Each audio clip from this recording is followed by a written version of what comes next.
first of all, I'd like to have a disclaimer. If you are not comfortable watching feet, legs, anything like that, or listening to anything about anatomy and stuff, then I understand why you don't want to watch this video.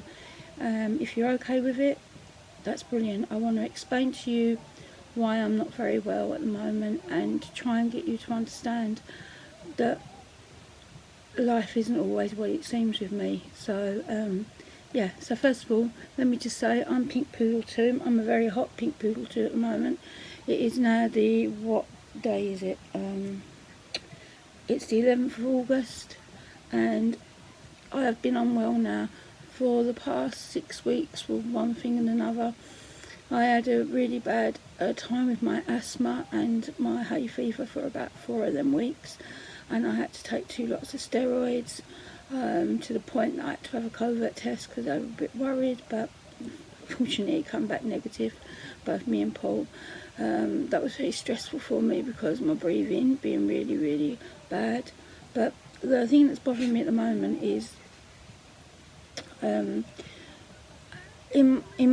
my description of myself, I talk about I suffer with lymphedema, spondylitis, I have a frozen pelvis and arm, and various, I have osteoarthritis in my knees, and you know, I can't see properly out of this eye anymore. So there's a lot of things going on with me, but at the moment, and I don't talk about them that often on my channel because I don't want you to come on this channel and, you know, I don't come on here for people's sympathy. I come on here because it's an escapism from what's actually wrong with me, because not alone am I physical, I also have mental health issues. I have anxiety and I have borderline personality disorder. So it's an escape for me to enjoy one of the things that make me very happy, which is makeup. And also meeting new people, because I spend 90% of my life indoors, even before the pandemic, because I can't get out on my own, because I used to use a wheelchair when I'm outside, because I can't walk very far because of my legs. So, you know, I'm so sorry, I'm so sweaty, I do apologise, it's just so hot today. But, and also, I'm even more hotter because Paul had to bandage my legs in compression stockings, bandages this morning, so I am even more hotter than normal. So, yeah.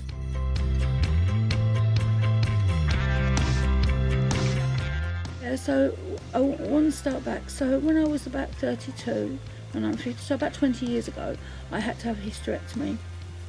And yeah, so I had the hysterectomy. I didn't know anything was amiss. They said, you know, and then 5 days later, my stomach went black, and I had a massive hematoma. So I had to be opened up again to get rid of, like, obviously the blood clot. And I'm actually had to stay in hospital for 25 days. And that was really hard because my children were small then, and I really missed them, and like they used to have to come up to the hospital and see me with all tubes in, and it was very difficult for my children and me and my ex-husband as well.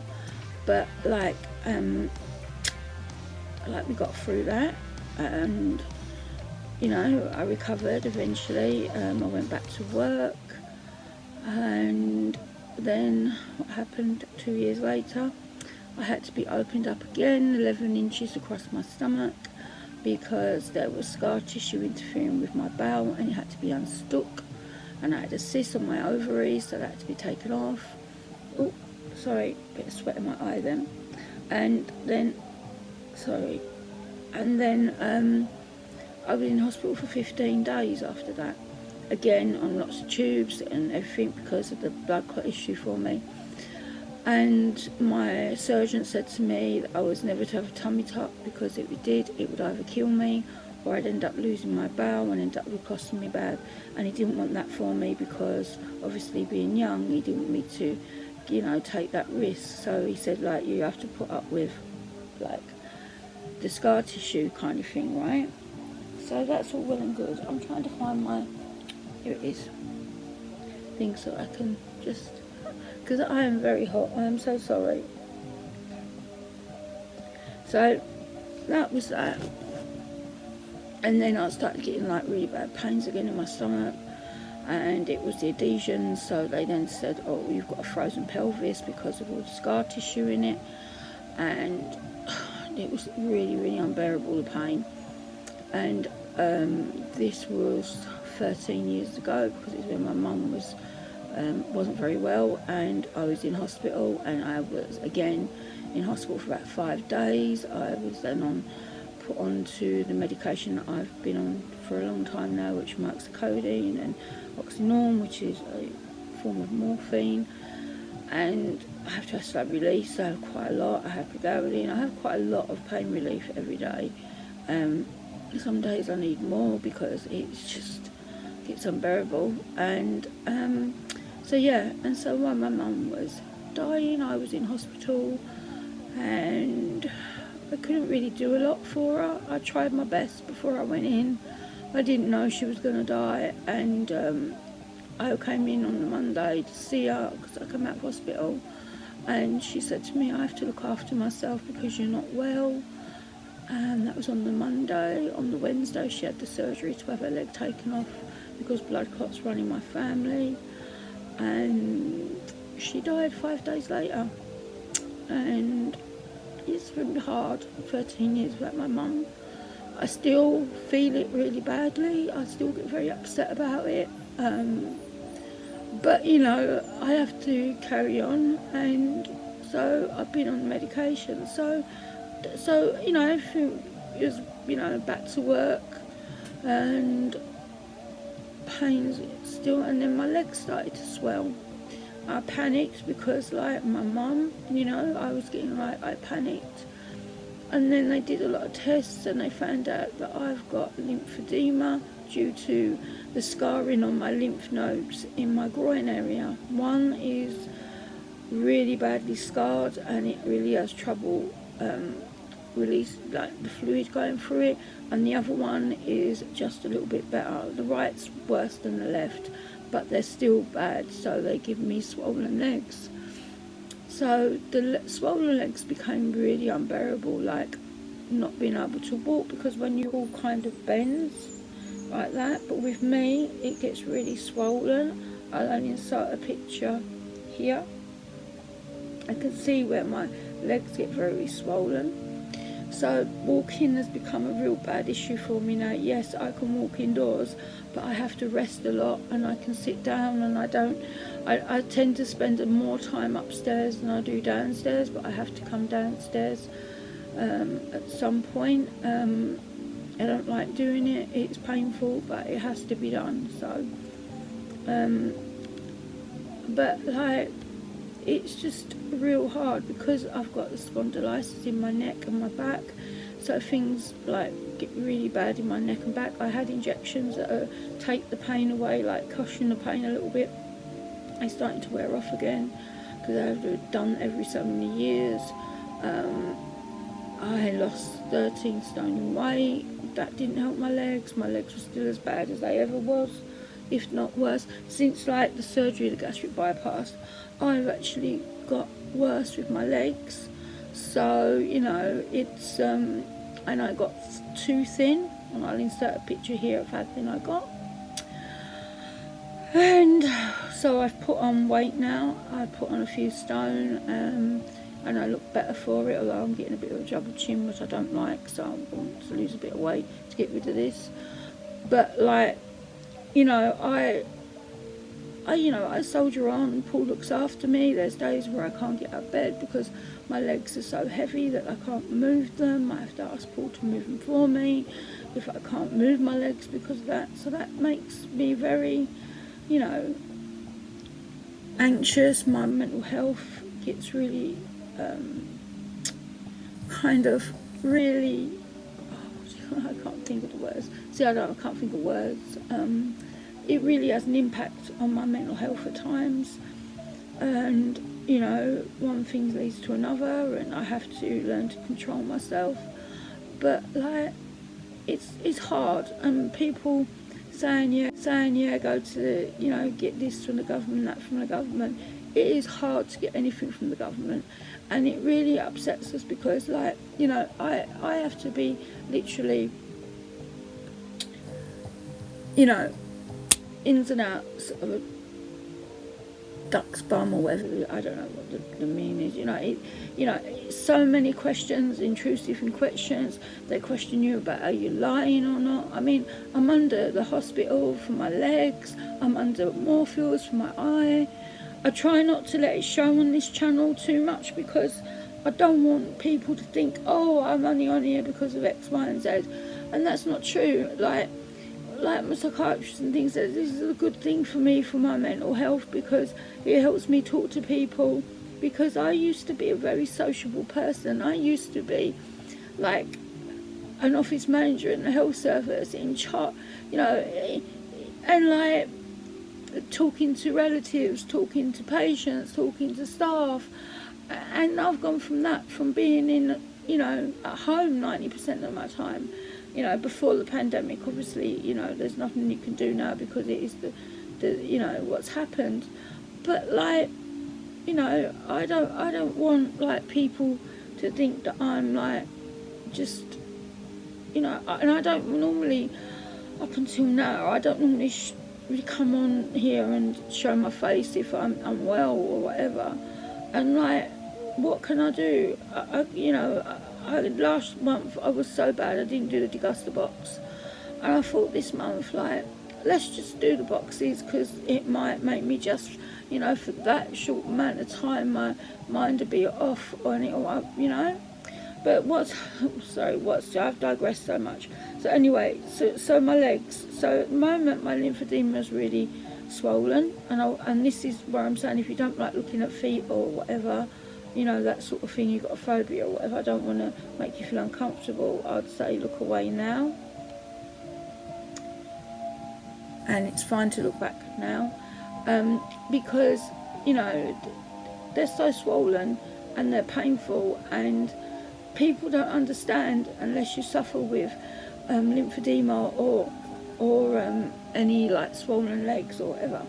The way is so hard to walk, and like, it is so unbearable sometimes, the pain. It just is too much, And now I've got cellulitis, so I'll show a picture again. So look away if you don't want to see anything. Look back. I feel like, I don't know. So this cellulitis has been going on now for a week, and it's not got any better. So my doctor says I have to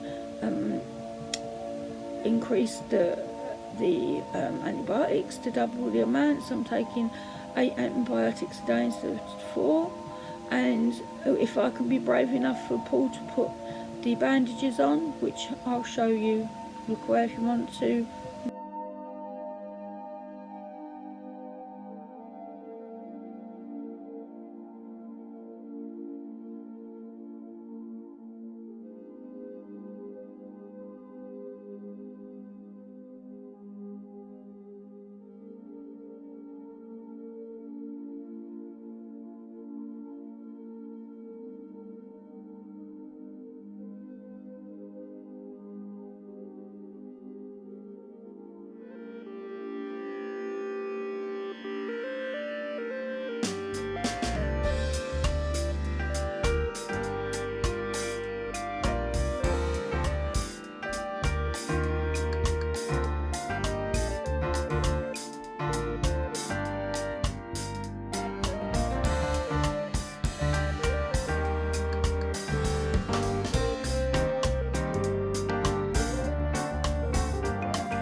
Now, oh no, in fact, look back, I will throw footage, so if you don't want to see my legs being wrapped up, then I'll put a timestamp so you can see when it's on. So here is the footage of Paul wrapping up my legs this morning.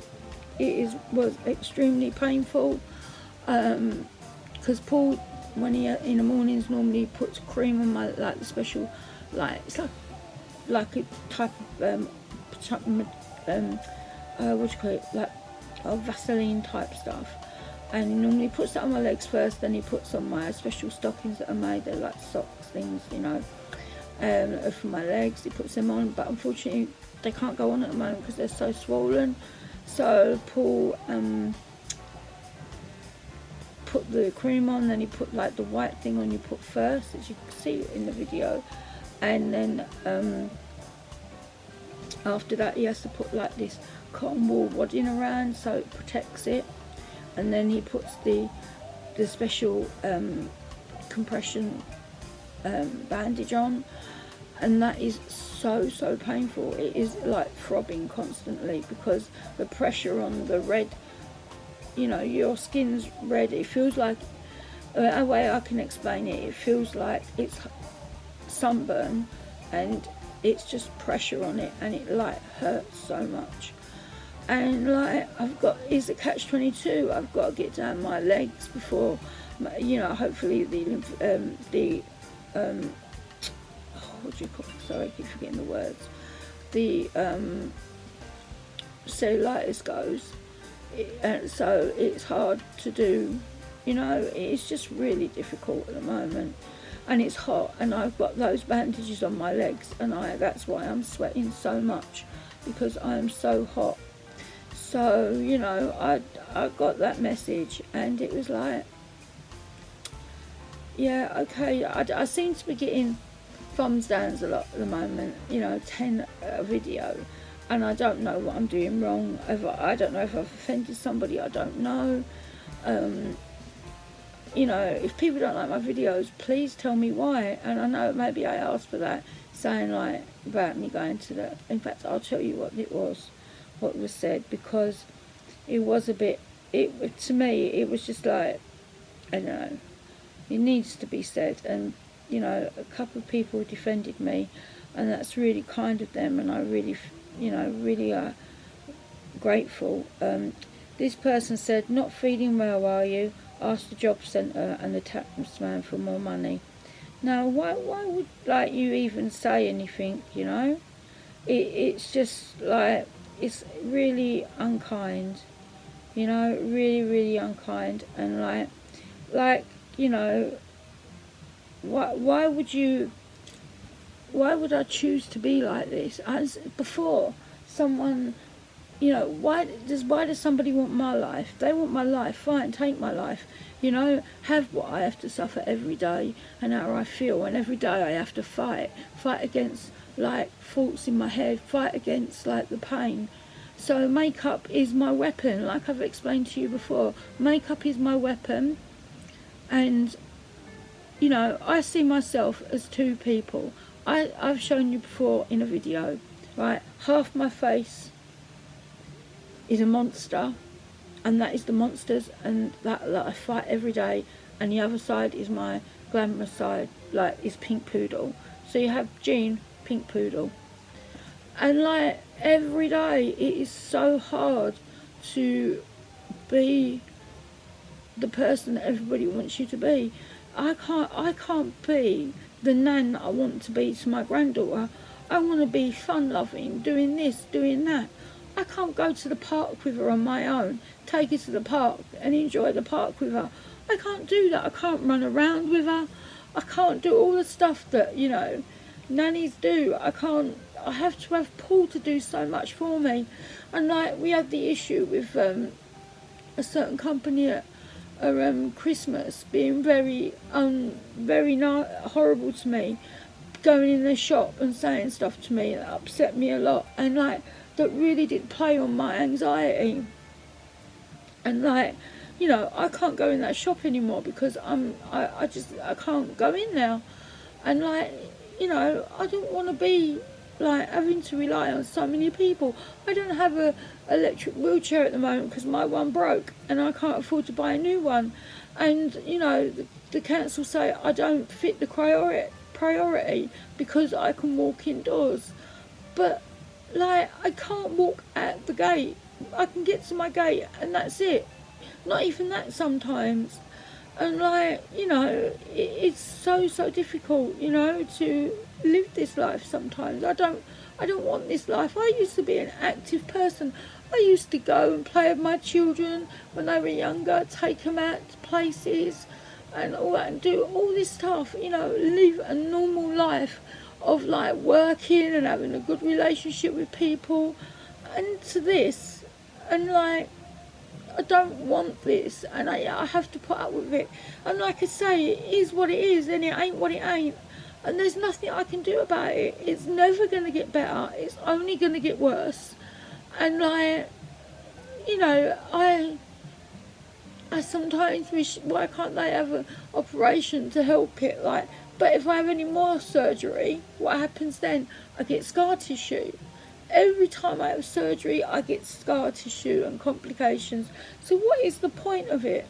I don't want it. The more, like my gynecologist said, if you have any, and you know, 2 days later and you have the surgery again and we take away the scar tissue and that, you'll end up really bad, and it'll come back and it'll come back and it'll come back to the point, you know, that he can't do it no more. And I'm not going to do it. He refused to do it anyway. He won't do it anymore. And that was, you know, all them years ago.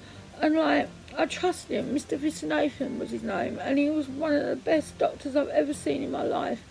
And like, he was blunt with me. He told me, no, you cannot have a tummy tuck. Like, I would have loved a tummy tuck because I lost all that weight and I had all that skin. I still got that skin there. But like, you know, it's so difficult to, you know, talk to people and explain myself. And like, I don't want this to be like a negative type of video, but I want to explain, you know, lymphedema is such a difficult thing to live with at times. You know, some people are born with it even. Like, I'm lucky I wasn't born with it. Unfortunately, I got it from like my friend Sarah, who you've seen in her vlog when we went to the disability show, she got it because she got cellulitis in her legs, and that gave her lymphedema. So, you know, people look at people with lymphedema and think, oh, you're fat, that's why you've got it, that's why you've got swollen legs. That is not the case. There are so many things why you can get it. I mean, people get swollen ankles and stuff while they're pregnant, you know, that's not lymphedema, but that's oedema. But like, you know, and then when your lymph glands are not working properly, then there's obviously you're going to feel unwell because it's not, sorry, I've got a fidget, because I've got it's just so hot, sorry, you know, it's because the lymph nodes and everything, the lymphatic system, you know, it gets rid of all the toxins and stuff. And of course, you think if you can't go through the right things, it's going to make you unwell. So, you know, I try my best on here to be jolly and happy and do makeup and stuff. But there's times when I just can't, and I just want to explain, you know, why. And I think, you know, I feel like I owe you an explanation why I'm not well, and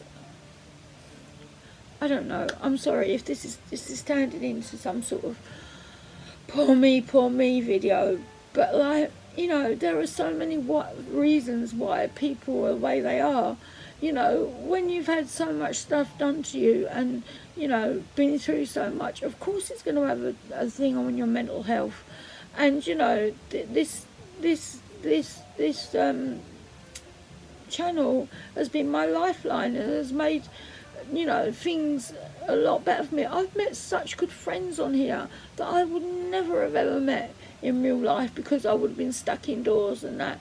And, you know, some of them have become, they're like, you know, like they're in my life, they're my family now, you know, and like I could not live without them. They are so special to me. And like, you know, I just feel that, I don't know, some people some people see what they want to see, don't they? And like, I try so hard for you not to see this part of me, but I just got to show you it this time because my legs, I know my legs ain't as bad as some people's cellulitis. I know that. I know people's can be very infected and that. but like, we notice anything, we're straight on it, we sort it out, we know any different, you know. My friend was saying the other day, you've got to go to hospital, you've got to get, I go, I'm not going to hospital, but Jean, it's bad. I said, I don't care, I'm not going, I don't want to go to hospital. And the poodles bark. I can't even do it. I thought it'd be quiet because Paul's not around, but the poodles are barking anyway. So, you know, it's just one thing after another, and I just wanted to come on here and say I apologise if I'm not myself at the moment, but when your legs are really painful and sore and in bandages like that, how else am I supposed to be? You know, I don't know, it's just so much for me. So I'm in bed with my legs like this, so that I can have the drainage on my legs. Well, I'm not at the moment because I'm talking to you, but after this I will go onto my bed, which is up, as you can see, and you can see that my bed is one of those ones that tilts up, because like they need to be tilted up, but then with that you have to keep going to the toilet because the fluid comes out, and then it's difficult to move around, and Billy's on his perch. This is where Billy likes to be, looking after me, perching on there. So yeah, so I'm sorry if this is turned into a bit of a rant or whatever, but I just wanted to explain why I wasn't well. And yeah, so thank you for listening to me. If you thought this video was any good, please give me a thumbs up. If you didn't think so, if you've got to give me a thumbs down, put a thumbs down. It's, you know, your prerogative. I'm not bothered if you do, but what I am bothered about is if people want to leave me comments that are negative, if you leave it in a decent way and explain why you think that I'm, you know, why you didn't like my video. Yes, that person did leave it in a nice enough way, but even so, you're going to do that, just do something that isn't offensive, because if I find it offensive, I will just delete it. And, you know, I don't want to have to do that, because I've never had to do any of that before, and I wouldn't like to do that. I mean, I've been on YouTube, for about 3-4 years now, and, you know, it's been my lifeline. If I didn't have YouTube, I don't know where I would have been.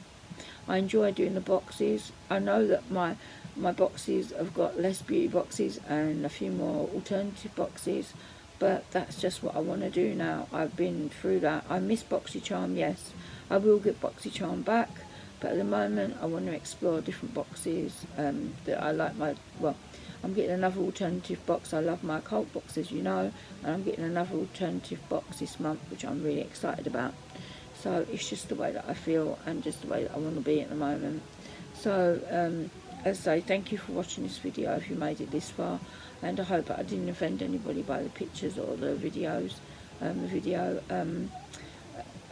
if you did thought this was any good, please give me a thumbs up and just let me know what you thought of the video. And thank you for watching Pink Poodle 2, and as I always say, it is what it is and it ain't what it ain't, but I just want to explain, that was all. Okay, until next Pink Poodle 2, take care guys, keep safe and well, bye.